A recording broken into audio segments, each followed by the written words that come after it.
ಎಲ್ಲರಿಗೂ ನಮಸ್ಕಾರ. ನಾನು ಡಾಕ್ಟರ್ SP ನಾಗನಗೌಡರು, ಅರ್ಥಶಾಸ್ತ್ರ ವಿಭಾಗ, ಸರ್ಕಾರಿ ಪ್ರಥಮ ದರ್ಜೆ ಮಹಿಳಾ ಕಾಲೇಜು, ದಾವಣಗೆರೆ. ಈ ವಿಡಿಯೋದಲ್ಲಿ ದಾವಣಗೆರೆ ವಿಶ್ವವಿದ್ಯಾಲಯದ BA ಪ್ರಥಮ ವರ್ಷದ ಅಂದರೆ ಸೆಕೆಂಡ್ ಸೆಮ್ಮಿನ ಮ್ಯಾಕ್ರೋ ಎಕನಾಮಿಕ್ ಥಿಯರಿ ಪೇಪರ್ನಲ್ಲಿ ಬರುವ ಎರಡನೇ ಮಾಡ್ಯೂಲಾದಲ್ಲಿ ಅಂದರೆ ಎರಡನೇ ಚಾಪ್ಟರ್ನಲ್ಲಿ ಮೆಜರ್ಮೆಂಟ್ ಆಫ್ ಎಕನಾಮಿಕ್ ಆಕ್ಟಿವಿಟಿ ಎನ್ನುವ ಚಾಪ್ಟರ್ನಲ್ಲಿ ಬಹುಮುಖ್ಯವಾದಂಥ ಒಂದು ಪರಿಭಾವನೆ, ಅದು ರಾಷ್ಟ್ರೀಯ ಆದಾಯ. ಆ ರಾಷ್ಟ್ರೀಯ ಆದಾಯದ ಮಾಪನವನ್ನು ಕುರಿತು ಈ ಪ್ರಸ್ತುತ ವಿಡಿಯೋದಲ್ಲಿ ಚರ್ಚೆ ಮಾಡಿದ್ದೀನಿ. ರಾಷ್ಟ್ರೀಯ ಆದಾಯದ ಮಾಪನದ ವಿಧಾನಗಳು, ಉತ್ಪನ್ನ ವಿಧಾನ, methods of measuring national income, product method. ರಾಷ್ಟ್ರೀಯ ಆದಾಯ ಒಂದು ಬಹುಮುಖ್ಯವಾದಂಥ ಪರಿಭಾವನೆ, ಅಭಿವೃದ್ಧಿಯ ಸೂಚ್ಯಂಕ. ಅಭಿವೃದ್ಧಿ ಸೂಚ್ಯಂಕವೆಂದೇ ಸ್ವೀಕರಿಸಲ್ಪಟ್ಟ ರಾಷ್ಟ್ರೀಯ ಆದಾಯ ಬಹು ವಿಶಾಲವಾದ ಪದ, ಆದರೆ ಅಷ್ಟೇ ಸಂಕೀರ್ಣವಾದ ಪದ. ಈ ರಾಷ್ಟ್ರೀಯ ಆದಾಯ ಎನ್ನುವ ಒಂದು ದೇಶದ ರಾಷ್ಟ್ರೀಯ ಆದಾಯದ ಮಾಪನ ಅಷ್ಟು ಸುಲಭದ ಕೆಲಸವಲ್ಲ.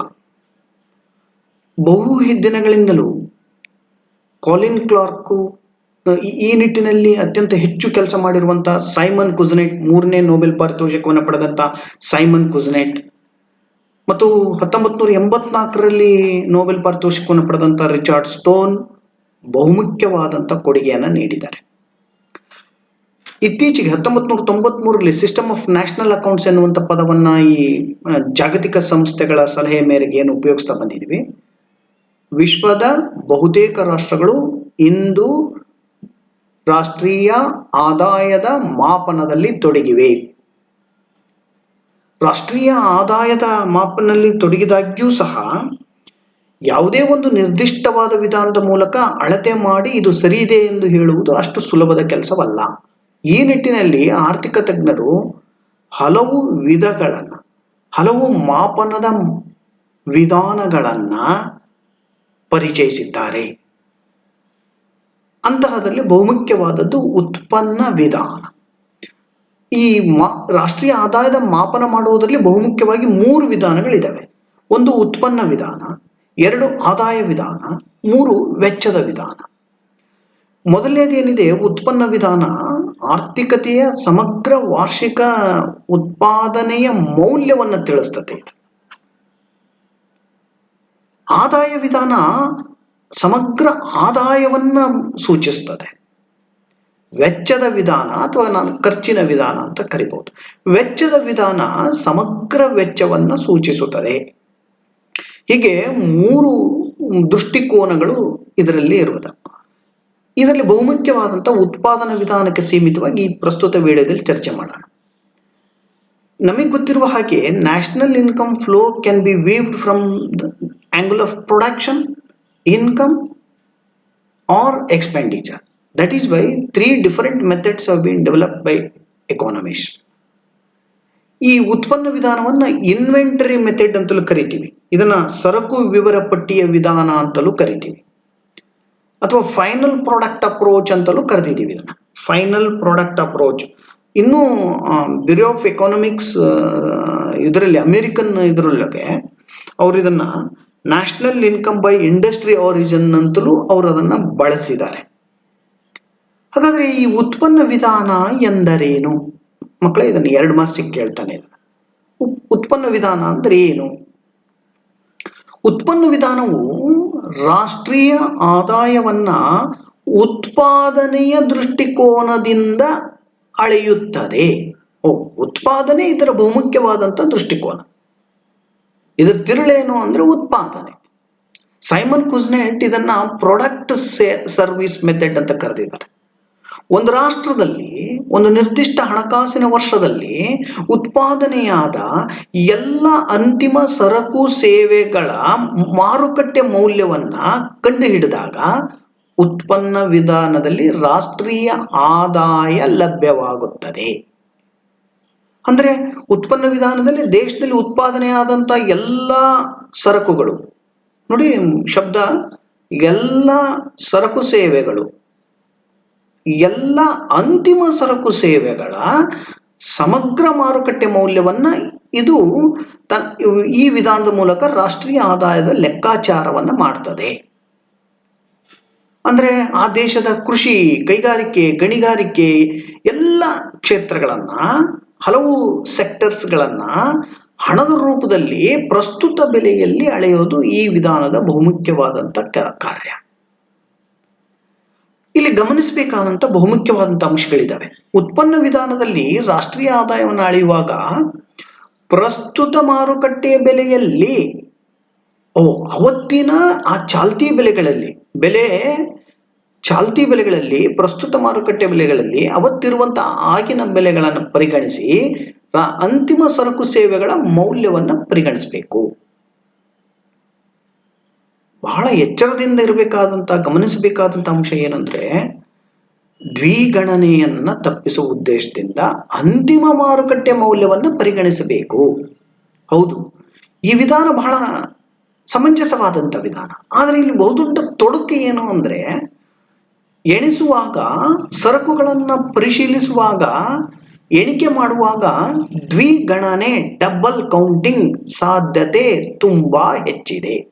ಬರೀ ಡಬಲ್ ಕೌಂಟಿಂಗ್ ಅಲ್ಲ, ಒಂದು ವಸ್ತುವನ್ನು ಪರಿಗಣಿಸಿರ್ತೀವಿ, ಒಂದು ಶರ್ಟ್ ಅನ್ನು ಪರಿಗಣಿಸಿರ್ತೀವಿ, ಆ ಶರ್ಟಿನ ಹಿಂದಿರುವಂತ ಹತ್ತಿ, ಅದನ್ನ ಮತ್ತೆ ಕೃಷಿಯಲ್ಲಿ ಹತ್ತಿಯ ಮೌಲ್ಯವನ್ನು ಬೇರೆ ತೋರಿಸಿ ಇಲ್ಲಿರುವ ಶರ್ಟಿನ ಮೌಲ್ಯವನ್ನು ಬೇರೆ ತೋರಿಸಿದ್ರೆ ಡಬಲ್ ಕೌಂಟಿಂಗ್ ಆಗುತ್ತದೆ, ಲೆಕ್ಕಾಚಾರವಾಗುತ್ತದೆ. ಇದನ್ನ ಮತ್ತೆ ನಾವು ದರ್ಜಿಯ, ಟೈಲರ್ನ ಆದಾಯದಲ್ಲಿ ತೋರಿಸಿದಾಗ, ಹಾಗಾದ್ರೆ ಒಂದು ಸರಕು ಅನೇಕ ಹಂತಗಳಲ್ಲಿ ದಾಟಿ ಬರುವುದರಿಂದ ಉತ್ಪಾದನಾ ಕ್ರಿಯೆಯಲ್ಲಿ ಈ ಡಬಲ್ ಕೌಂಟಿಂಗ್, ಮಲ್ಟಿಪಲ್ ಕೌಂಟಿಂಗಿನ ಸಾಧ್ಯತೆ ಹೆಚ್ಚಾಗಿರ್ತದೆ. ಬಹು ಲೆಕ್ಕಾಚಾರ, ದ್ವಿಲೆಕ್ಕಾಚಾರ, ಹಲವು ಪಟ್ಟು ಲೆಕ್ಕಾಚಾರಗಳು ಆಗುವಂತ ಸಾಧ್ಯತೆ ಇರ್ತದೆ. ಅದನ್ನ ಎಚ್ಚರದಿಂದ ಗಮನಿಸಬೇಕೆನ್ನುವುದು ತಜ್ಞರ ಅಭಿಮತ. ಪ್ರಸಕ್ತ ವರ್ಷದಲ್ಲಿ ಉತ್ಪಾದನೆಯಾದಂತಹ ಸರಕು ಸೇವೆಗಳನ್ನು ಮಾತ್ರ ಗಣನೆಗೆ ತೆಗೆದುಕೊಳ್ಬೇಕು. ಅಂದ್ರೆ ಆ ವರ್ಷದಲ್ಲಿ ಉತ್ಪಾದನೆ ಆದಂತಹದ್ದು, ಈ ವರ್ಷ ಇದು ಖರೀದಿಸಿರಬಹುದು, ಇದು ಯಾವ ವರ್ಷದಲ್ಲಿ ಉತ್ಪಾದನೆಯಾಗಿದೆ ಆ ವರ್ಷದ ಉತ್ಪಾದನೆಗೆ ಸಂಬಂಧಿಸಿದ್ದು. ಅದು ಬೇರೊಂದು ವರ್ಷದಲ್ಲಿ ಅದು ಮತ್ತೆ ಸಂಪತ್ತಾಗ್ತದೆ. ಅದಕ್ಕೆ ನೋಡಿ, ಈ ರಾಷ್ಟ್ರೀಯ ಆದಾಯ ಹೇಳುವಾಗ ಎರಡು ಬಹುಮುಖ್ಯವಾದಂಥ ಪದಗಳನ್ನು ಬಳಸ್ತೀವಿ. ಒಂದು ಸ್ಟಾಕ್, ಇನ್ನೊಂದು ಫ್ಲೋ.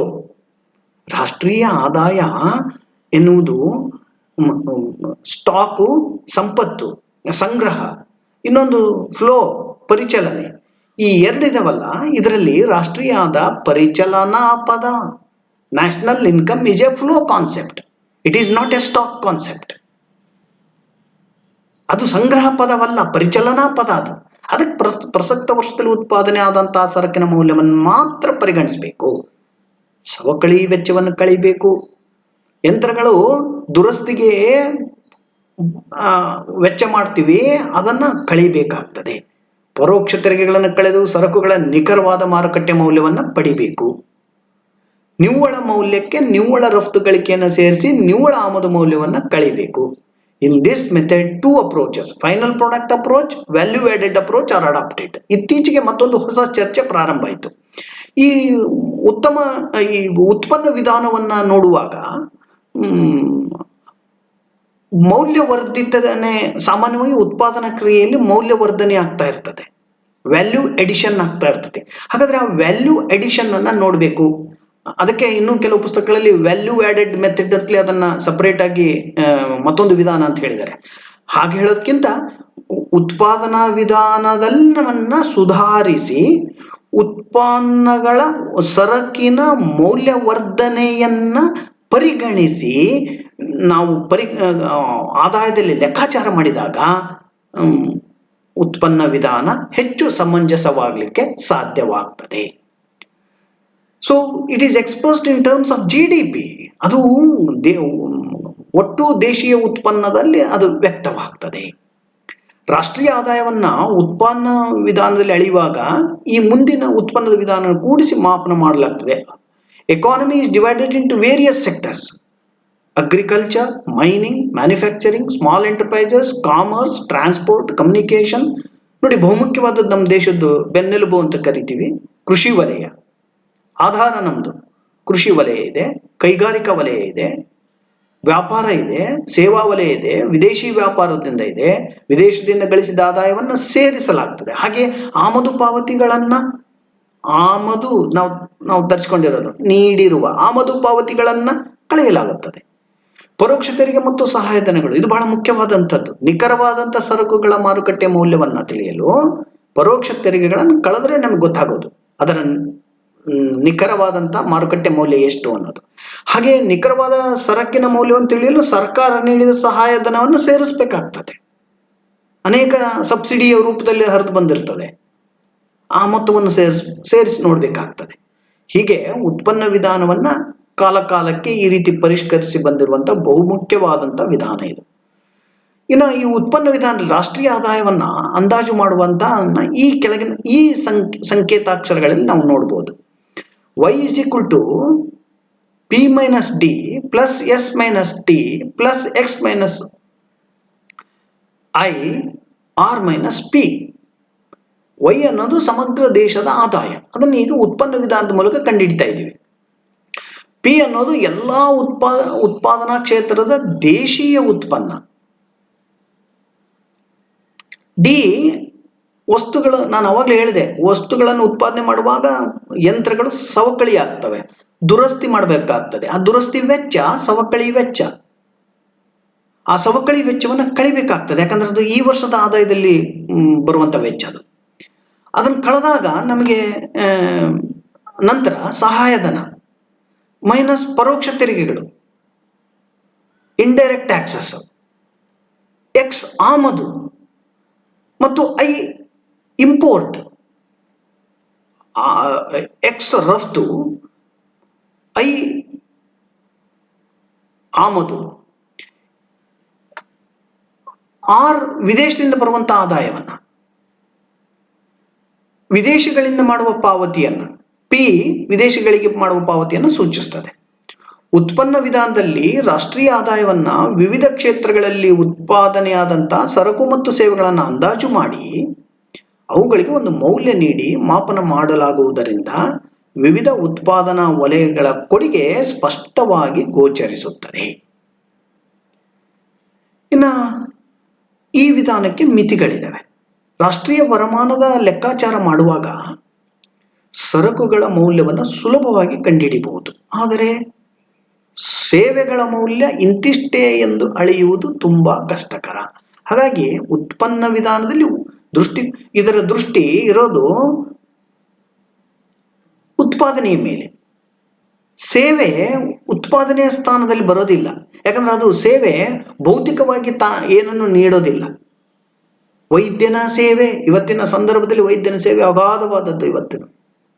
ಇವತ್ತು ಕೋವಿಡ್ನ ಸಂದರ್ಭದಲ್ಲಿ ಅವ್ರ ಸೇವೆ ದೇವರಿಗೆ ಸಮಾನವಾದದ್ದು.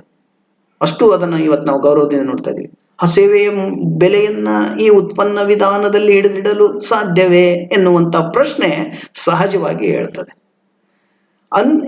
ಅಂತಿಮ ಬಳಕೆಯ ಸರಕು ಮತ್ತು ಮಧ್ಯವರ್ತಿ ಸರಕುಗಳ ನಡುವೆ ವಿಭಜನೆ ಮಾಡುವುದು ತುಂಬಾ ಕಷ್ಟದ ಕೆಲಸ. ಅದಕ್ಕೆ ದ್ವಿಗಣನೆ, ಬಹುಗಣನೆ ಎಂತಹ ಅಪಾಯಗಳು ಉತ್ಪನ್ನ ವಿಧಾನದಲ್ಲಿ ಎದುರಾಗ್ತವೆ. ಸಾಮಾನ್ಯವಾಗಿ ಉತ್ಪಾದನೆ ನಿಖರ ಮಾಹಿತಿ ದೊರೆಯುವುದು ಕಷ್ಟ ಸಾಧ್ಯ. ಯಾಕೆ?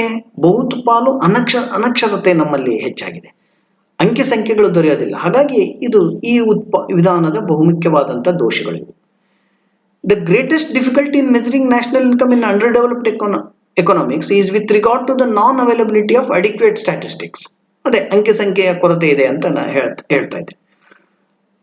ಸರಿಯಾದ ಅಂಕಿಅಂಶಗಳು ದೊರೆಯದೇ ಇದ್ರೆ ಉತ್ಪನ್ನದ ಅಂದಾಜು ಸಮರ್ಪಕವಾಗಿರಲು ಸಾಧ್ಯವಿಲ್ಲ. ಇಷ್ಟೆಲ್ಲ ಇದ್ರೂ this approach is very popular and successful in almost European countries ಮತ್ತು ಅಮೆರಿಕಾದಲ್ಲಿ. As it is very easy to get data from government records. ಯಾಕೆ? ಅವ್ರದ್ದು ಉತ್ಪಾದನೆಯ ದಾಖಲೆಗಳು ಬಹಳ ಸ್ಪಷ್ಟವಾಗಿರ್ತವೆ. ನಮ್ಮಂಥ ದೇಶದಲ್ಲಿ ಏನಾಗುತ್ತೆ ಅಂದರೆ ಅಂಕಿ ಸಂಖ್ಯೆ ಕೊರತೆ ಮತ್ತು ಅನಾಣ್ಯೀಕೃತ ವ್ಯವಸ್ಥೆ ನಮ್ಮ ದೇಶದಲ್ಲಿ ಇರೋದ್ರಿಂದ ಈ ಉತ್ಪಾದನೆಯ ದಾಖಲೆ ಸಮರ್ಪಕವಾಗಿ ಸಿಗದೇ ಇರಬಹುದು. ಉತ್ಪಾದನೆ ಇಂತಿಷ್ಟು ಭಾಗ ಸ್ವ ಅನುಭವಕ್ಕೆ ಹೋಗ್ತದೆ, ಅದರ ಲೆಕ್ಕಾಚಾರ ಕೆಲವೊಮ್ಮೆ ನಮ್ಮ ಹಳ್ಳಿಗಳಲ್ಲಿ ಉತ್ಪಾದನೆ ಆದದ್ದು ಮಾರುಕಟ್ಟೆಗೆ ಸೇರೋದೇ ಇಲ್ಲ, ಅದರ ಉತ್ಪಾದನೆ ಮೌಲ್ಯ ಏನು? ಹೀಗೆ ನಮ್ಮಂಥ ದೇಶಗಳಲ್ಲಿ ಅಥವಾ ಹಿಂದುಳಿದಂಥ ದೇಶಗಳಲ್ಲಿ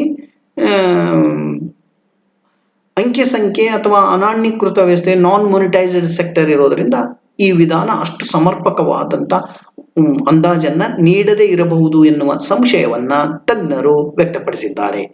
ಈ ಹಿನ್ನೆಲೆಯಲ್ಲಿ ಮತ್ತೊಂದು ಬಹುಮುಖ್ಯವಾದಂಥ ವಿಧಾನವನ್ನ ಆರ್ಥಿಕ ತಜ್ಞರು ಪರಿಚಯಿಸಿದ್ದಾರೆ. ಅದನ್ನ ಇನ್ನೊಂದು ವಿಡಿಯೋದಲ್ಲಿ ನೋಡೋಣ. ಎಲ್ಲರಿಗೂ ಧನ್ಯವಾದಗಳು.